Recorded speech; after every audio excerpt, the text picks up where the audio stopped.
Non, on ne peut pas dire que les Congolais ont été surpris, d'autant plus que depuis pratiquement 2 ans, nous voyons les commandants de la majorité passer d'ici et là dans les différents départements pour faire appel à la candidature du président de la République. Et donc cette nouvelle n'a pas surpris grand monde, et encore moins ma personne. Donc je pense que c'était une suite logique de la démarche qu'avait déjà entrepris la majorité présidentielle en voulant faire réélire leur champion, comme eux-mêmes ils le disent.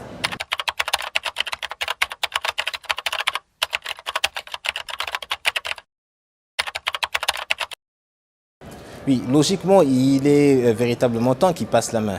Mais lorsque on voit la sphère politique congolaise, premièrement au sein de la majorité présidentielle, on se rend bien compte que tous les cadres de ce bord politique ne veulent pas, bien évidemment, prendre le pouvoir par le biais de la succession. Et il est forcé de constater qu'aujourd'hui, la défaillance des cadres politiques capables de pouvoir être présidentiables, tant dans le milieu de la majorité que dans le milieu de l'opposition. Pourquoi l'opposition? Parce qu'on a vu, bien évidemment, qu'il y a une carence des cadres même qui émergent au sein de ces formations politiques, que ce soit la majorité comme l'opposition politique.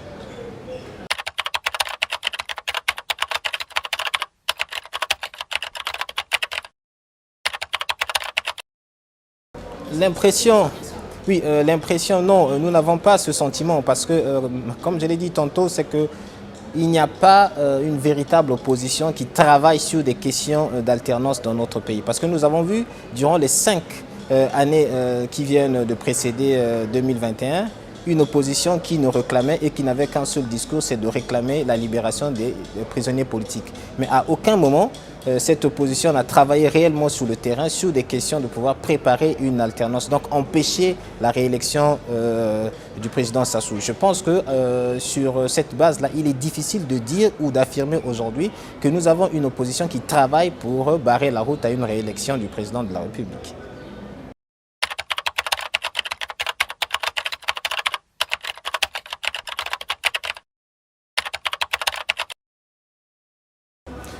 Il y a très peu de temps, on parlait d'une possible coalition de l'opposition congolaise. Mais aujourd'hui, force est de constater que la plupart des formations politiques désistent. Donc on ne peut plus parler au nom de coaliser une opposition qui elle-même n'existe pas. Donc je pense que ça sera très difficile et c'est une option aussi à écarter, d'autant plus que la plupart des bords politiques n'y pensent même pas concourir à ces élections.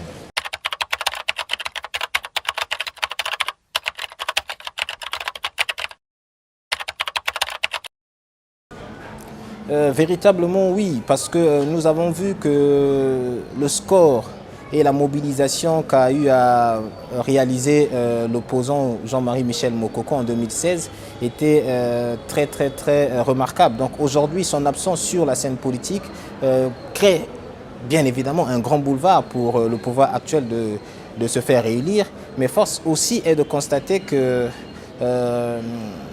nous avons du mal à faire émerger ce genre de personnage dans nos pays. C'est-à-dire un personnage politique capable de pouvoir cristalliser toute l'attention populaire afin de conduire une alternance escomptée par nos populations.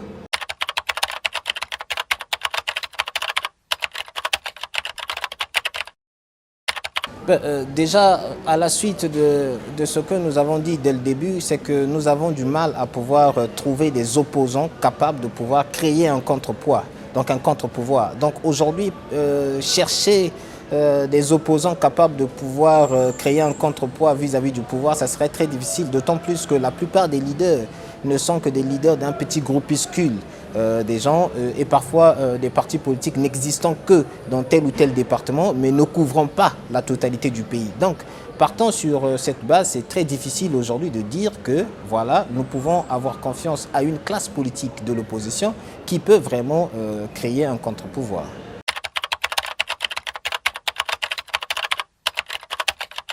Bon, le climat politique congolais aujourd'hui est défini d'une manière très ambiguë, d'autant plus que on peut dire très clairement qu'il est aujourd'hui monocolore. Pourquoi monocolore? Parce qu'on voit des activités de la majorité de partout. Il y a le PCT et ses alliés et l'opposition qui est quasiment inexistante. Donc c'est difficile aujourd'hui de pouvoir appréhender au mieux ce climat. Mais toujours est-il, c'est qu'il y a des forces politiques de l'opposition qui travaillent soit en sourdine, mais qui ne sont pas aujourd'hui visibles, qui pouvons nous permettre à nous de pouvoir mieux apprécier le climat politique congolais.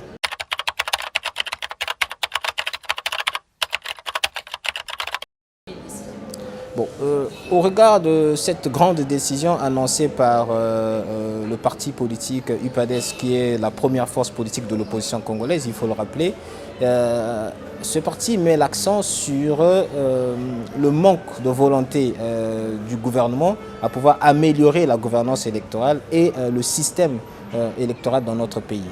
Bon, c'est une décision, je pense, mûrement réfléchie. Mais au regard du discours tenu par ce même parti il y a une année, il faut reconnaître que le premier secrétaire, en la personne de Pascal Tsatima Biala, avait déjà souhaité, donc émis le souhait qu'on puisse reporter ces élections. Et lorsqu'on voit avec l'inexistence de ce parti sur le terrain politique, on peut dire, bon, est-ce qu'aujourd'hui, ce discours, donc ce raisonnement, qui étaye cette décision n'est pas véritablement le fruit de l'impréparation. Ça, c'est aussi une question, mais je pense que les arguments avancés par l'UPADES, ce sont des arguments fondés, mais force est de constater qu'un parti politique qui vise véritablement l'alternance doit se préparer dès le lendemain des élections, c'est-à-dire ce parti devrait ou aurait dû se préparer dès le lendemain de 2016, tout en sachant qu'en 2021, quel que soit le cas de figure, nous irons aux élections avec ou sans fichier électoral révisé. Parce qu'aujourd'hui, on peut créditer cette thèse de l'UPADES, mais force est de constater aussi qu'en 2022, nous aurons une élection. Et il est fort probable que le même fichier qui est contesté aujourd'hui soit le même fichier qu'on utilisera en 2022. La question, c'est vrai que est-ce que l'UPADES en 2022, s'agissant des élections législatives, sera partant pour concourir aux élections législatives? That's the question.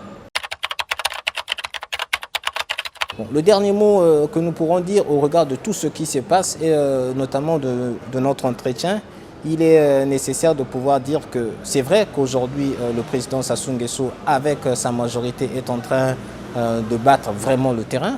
Mais aussi l'opposition, bien que divisée aujourd'hui, elle doit travailler le terrain pour pouvoir créer des conditions d'une alternance future. Peut-être pas en 2021, mais dans les prochains jours. Et tout en se basant sur une phrase qui m'est très chère, qui dit que lorsqu'un fruit est mûr, il tombe lui-même. Je veux dire par là que lorsqu'on arrive à un fin de système, le système s'émiette et disparaît de lui-même. Donc je pense que l'opposition devrait saisir cette opportunité pour créer l'alternance escomptée. Merci à vous.